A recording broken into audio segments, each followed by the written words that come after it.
Welcome back, everyone, to a special series I'm thrilled to be hosting here on LinkedIn called The Entrepreneur's Chair.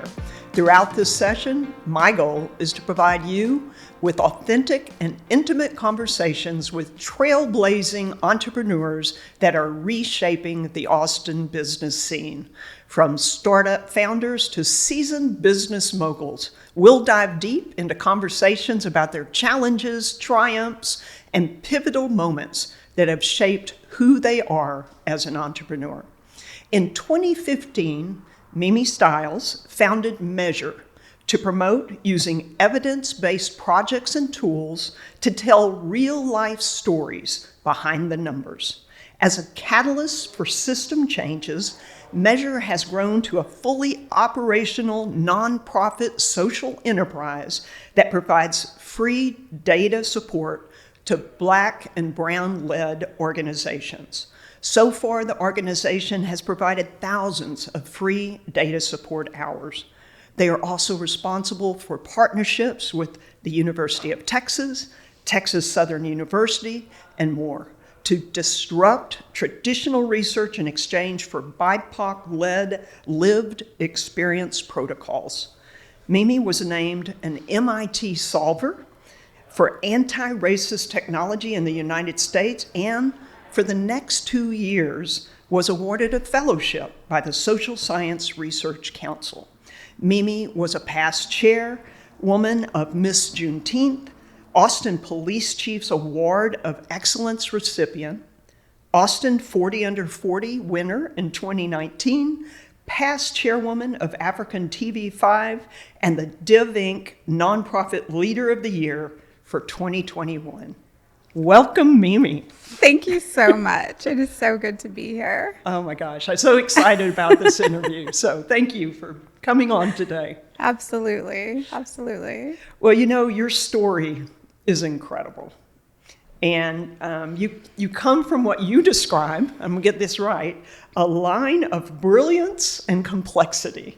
So tell us more about the upbringing and, you know, how you're leading the charge with data activism. Yeah, thank you so much for that opportunity to share a little bit about my history. It's something that I always say is that history is data, as well as lived experience is data. And so the data that shapes me is really one that comes from my grandfather. He was incredible. He was, in California and worked between the Black Panther Party and his community and the police department to help build bridges around the 60s and the 70s. And so, he was involved in so many different social justice movements at that time. I'm sure that he was also probably wrapped into some of the issues around COINTELPRO at that time.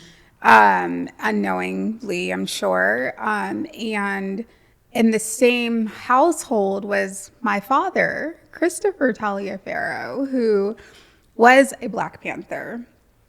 And so when I talk about the complexity, and brilliance, I really think about my dad. He, he marched so that we would be looked at as beautiful, right? During the Black Power movement. Right. He was first to create a newsletter in his community that really helped to share the story of the brilliance of his community and of Black people in general. And so when I think about where that brilliance and complexity comes from, it comes from just a duality of instances where there was choices that had to be made, right? For my dad, it was a choice to fight or not. For my grandfather, it was a choice to engage with the police department and his community in many ways that I do now, right? Or not. And it was, it was really just about a choice to be curious enough to believe in oneself. And my dad was that and is that. He was that back then. He imparted that in me as a really young child. And I feel like that's the choices that I make every single day. That is an incredible background. Thank you. So when you think about that time and all of the influences of your father, your grandfather, and then you have these memories of successful activism that you've influenced, what did that look like?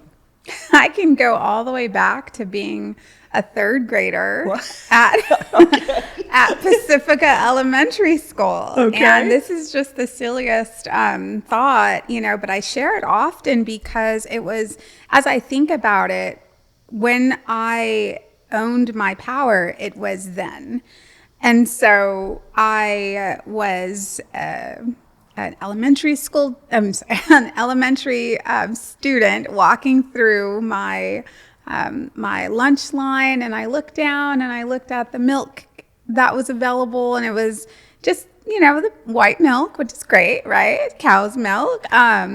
And I came home and I said, Dad, I think that they should have chocolate milk because, mind you, I grew up really underneath the pulpit of my father, who was also NAACP vice president. Wow. I mean, I heard a lot of these conversations always happening. There were always people in our home talking about, how, Black unity and equity and equality and, all the things. And so I said, I want to fight for justice for brown milk as well. And my dad is just so funny. He said, yes, go do it. He didn't correct me in any type of way. He didn't give me any context. He just said, go and start a petition. And so I did. I started a petition and I got hundreds of kids, obviously, to sign my petition for sugary chocolate milk. I then took that petition to Mr. Dodd, who is our principal. I began to even lobby the teachers, okay? And I had a couple teachers sign it. And I have such a crisp memory about that time. And I got it passed. I got that first measure passed. But what it taught me was the power of collective action. Mm-hmm. I think that's what my father was trying to do. Sure. It was about the numbers. It was about being able to bring in as many people as possible around one central idea for change, and then going directly to the powers that be to advocate for that change and to initially, at the end of the day, self-advocate. And so I did. And, I feel like that was a catalyst to me having the clear understanding that yes, I can, that I can walk into a principal's office and own the room because I have the power of the people in my hand. And so, that to me is my earliest moment of change. And that is really poured into all of the incredible systems change that Measure has now been able to lift, especially right here in the city of Austin. I love that foundational story. There's not many third graders that are going to be organizers at that level. Absolutely. And I'm glad everybody was appreciative, I think, of the chocolate milk. Oh, I'm sure that the school district still has me to thank to have those kids all sugared up before lunchtime right now. Oh, my. Well, I would love for you to share the story of the founding of Measure. Sure. And why is data so important for activism? Yeah, for sure. It was the height of the Black Lives Matter movement when my husband and I moved here to Austin. It was around 2014 timeframe.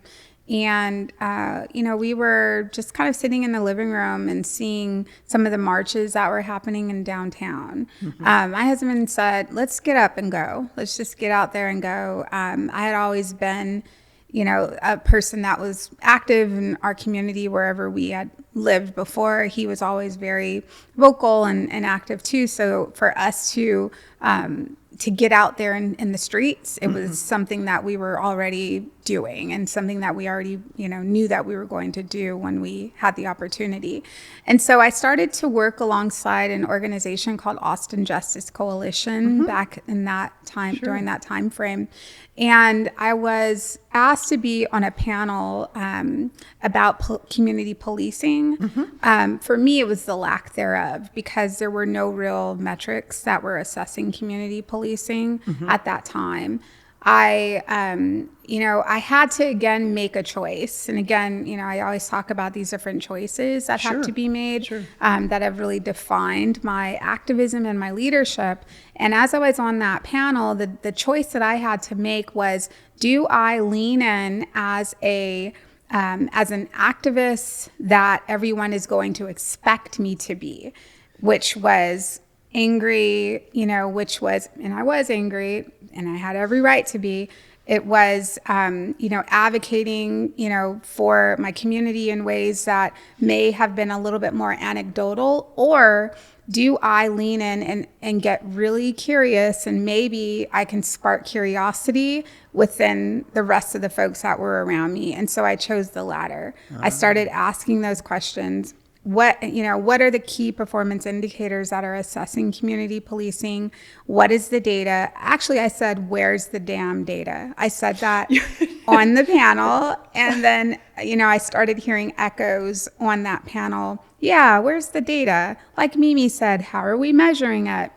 And so there was this conversation that started to happen back in 2015 about the data and how it relates to social justice. At the same time, President Barack Obama was bringing together what's called the Police Data Initiative, PDI. Okay. And so it was kind of funny. It was on the same day that I'm asking about the damn data that President Barack Obama is also asking about the damn data on a national scale. And so it just was a perfect opportunity to leverage data for social justice. And that's exactly what I did. That sparked the creation of the Measure Austin project. Okay. We then brought that to the city. We brought that to the police chief at that time, and Chief Acevedo, and he championed it.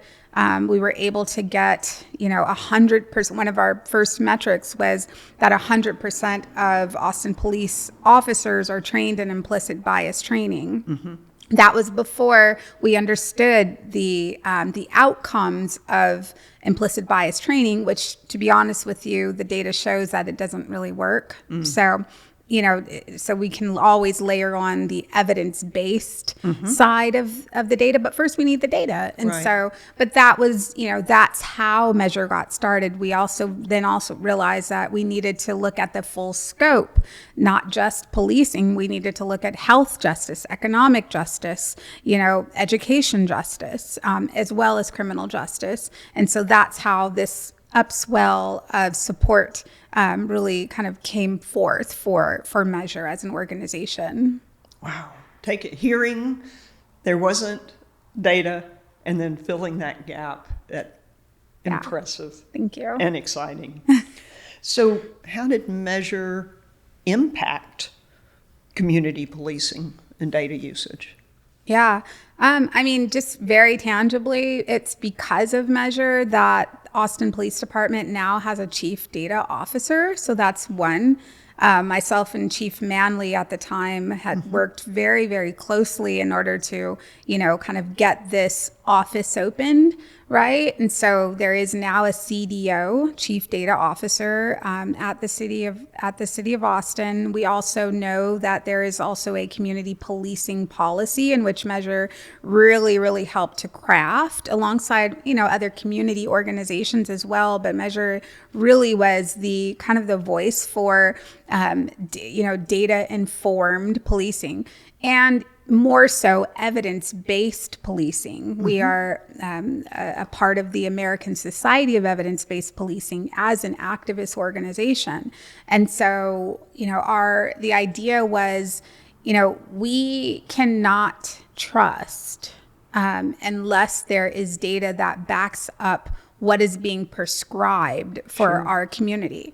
We can't just have police officers out there with guns that can harm the community without having the tactics the policies and the procedures evidence-based. We wouldn't go to the hospital and ask for some sort of surgery or intervention without knowing the evidence of its success or harm, right?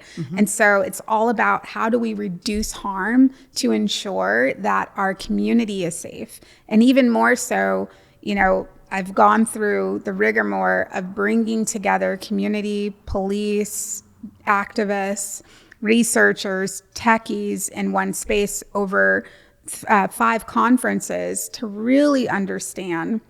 And I got to be honest with you, Elizabeth, what I've learned from all of that deep engagement over several years across the world, I've done this across the world, is that the most successful indicator of a more safe community is actually led by the people, and it is not in the hands of the police. It's actually led by the people. No, that makes a lot of sense. But that's where the data took you. Yeah, Fascinating. it did.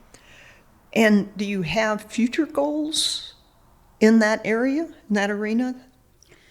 Yeah, you know, where I sit today, I dream of a world, and it may be a more utopian world where there are no police, where there are no prisons, where there are no systems of oppression for my community, where we can just be, where we can just be human beings that take care of one another, that, you know, that care about the safety of one another, where there is ample green space to run around and play and be, you know, healthy, where there are healthy food options everywhere, where there's, you know, mothers that have what they need in order to ensure that their kids are thriving in schools, where instead of prisoners, they're then patients in hospital settings that can actually take care of them. Where I, as a pregnant woman, I'm not pregnant now, thank God, but I, as a pregnant woman, never again, actually, someone else as a pregnant woman that looks like me could go to the hospital and not be afraid of dying. We know that what the data says about Black women, you know, and the mortality rate, just having a baby, right? Where I'm believed about my pain, right? And provided what I need. And so where I'm going is somewhere in the future. I identify as an Afrofuturist. I jump back and forth into time and then back into time and then forward as a form of meditation. And so, yeah, where I'm going is I'm going to utopia. That's where I'm going. Wow. Just so powerful. Thank you for what you do. For sure. I would think the data that you have in your possession, you review, analyze, it's got to be pretty heavy in many aspects. So how do you handle it? I mean, you have the data, you have your entrepreneurship, measure, and family. How do you stay balanced in that environment? Yeah, I've asked myself that question several times over. I didn't do it well before I actually personally had a heart attack in real life. 36 years old, coming back from Washington, D.C. on a data project, on a measurement project, and was literally kind of the Walking Dead, and ended up, you know, in the hospital, being revived and supported in order for my heart to continue to beat. And that was because of the immense stress. That people don't really realize the weathering that, you know, me as a Black woman that faces multiple oppressions every single day, multiple fears every single day, what that feels like or what that really means. And so I had to prioritize rest in a way that was something that would allow me to stay afloat for myself and then also for my family. And so a question that I've been asking myself is like, how do we tap into that data, that restorative power of data that remembers who we are? And what that looks like for me is a more strength-based approach to data. It is looking at the data that I can be, again, restored by, where I can be remembered by, where I can not just be constantly oppressed and pressed down with the data, because that data is heavy and you become very, very small, right? And almost invisible. But there's data there that will allow me and you as a woman, right, to expand, right? What if we had that data? And what if that data allowed us, and I'm going to just continue to say us as women, because there's so much that we as women are constantly oppressed by that, and especially in the place in which we live, and, some of the people that have more power over our bodies and so forth. And we're constantly having to push back against that data. But how do we tap into the restorative power of data that allows us to rest? How can we rest in powerful data? And so that's really been my mantra. It's been kind of where I'm at. It allows me to then rest. It allows me to time travel when I need to. It allows me to say no, say a lot of no's. Sure. And even more so, it allows me to kind of find possibilities that may not have been there without that lens. Wow.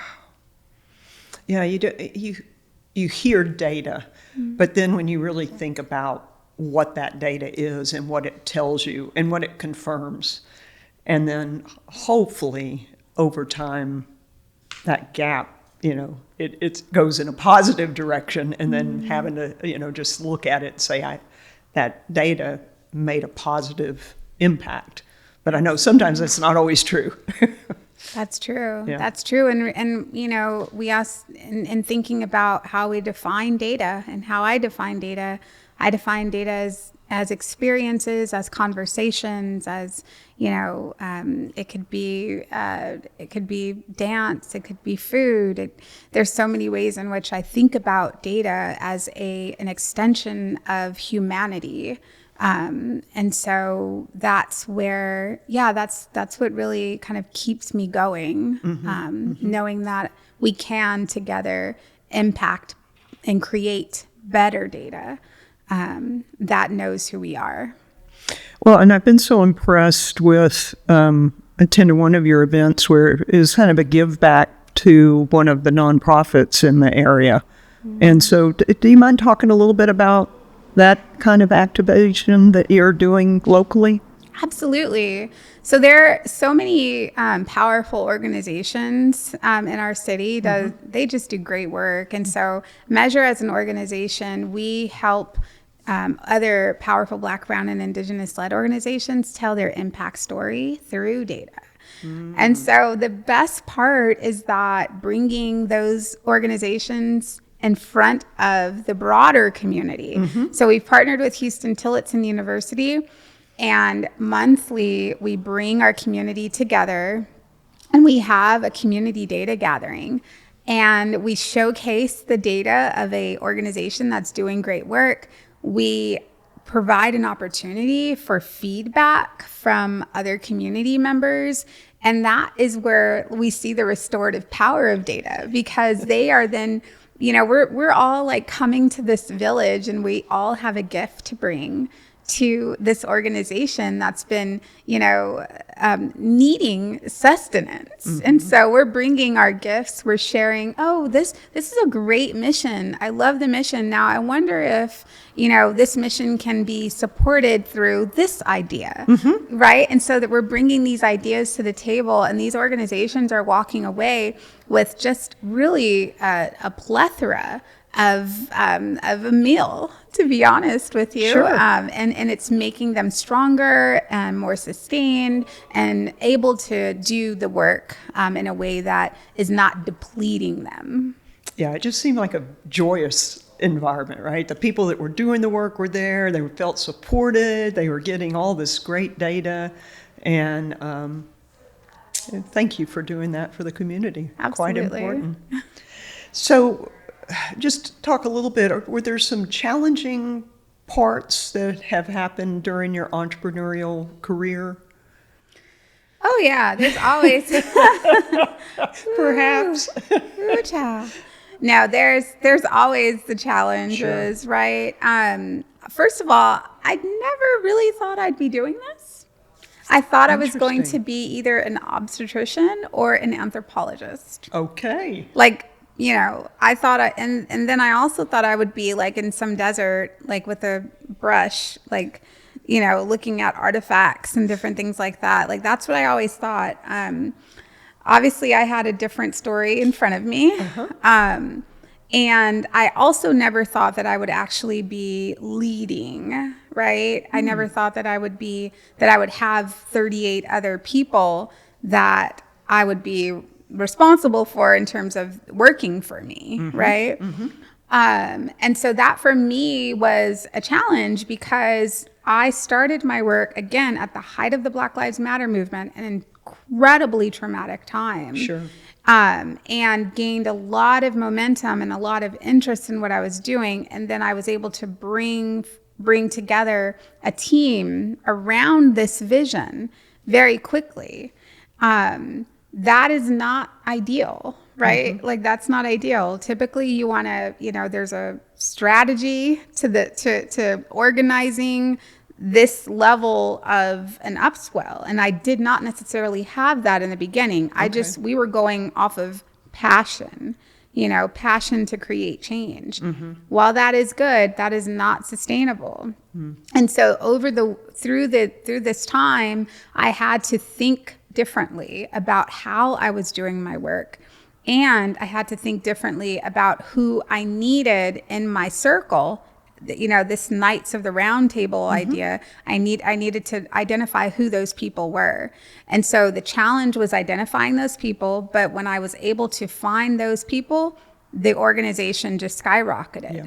And so now I have an incredible team of 7 Black women that have been with me pretty much from the very beginning. And I gave several of them, you know, co-founderships in the organization. And now we are just, you know, of course there's always challenges and there's the ebbs and flows of the work, but I know that I'm not alone. I know that I'm not alone, and I can tangibly see the leadership that has blossomed within each and every one of the people that I've brought together. My friend, he used to tell me about how LeBron James, when he steps on the court, just because he steps on that court, everyone else is better, right? And so I aspire to be like that. Every time I step on a court, I hope that whoever is on that court with me becomes better and up skills and up levels.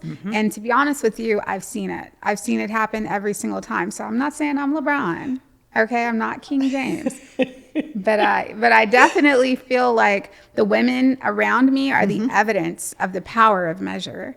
And so I'm just so grateful and humbled to see them pursue their dreams, and then to also, you know, see the process of vision casting and other people taking hold of that vision to make it their own.